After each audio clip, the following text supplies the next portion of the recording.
E mea ana te kāwanatanga ki te hāpai ake I te whakaaro kia auahi kore te whenua o Aotearoa I te tau 2025.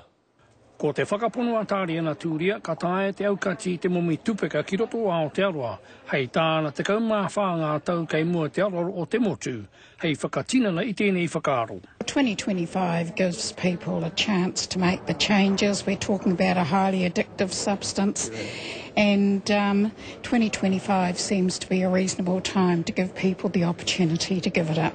Te whakapono a hone harawia, he kaupapa tēnei e kore e mutu tāna wero ki te motu, me whakatinana. Me mihi ki te iwi haere mai, me wā rātau kōrero ki moe te aroro te komiti, me te mea no hoki, hara tēnei he kaupapa mōku, he kaupapa hei hāpai a tātou katoa.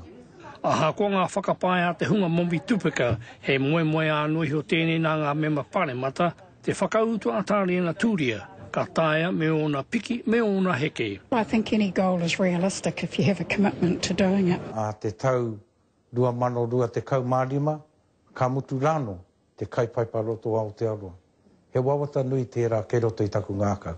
Te mahi kei mua te auroro o tēnei kāwanatanga I nā enei he mahi tahi me te iwi ki te hanga I tētahi māhere hei whakatinana I tā rātau wawata.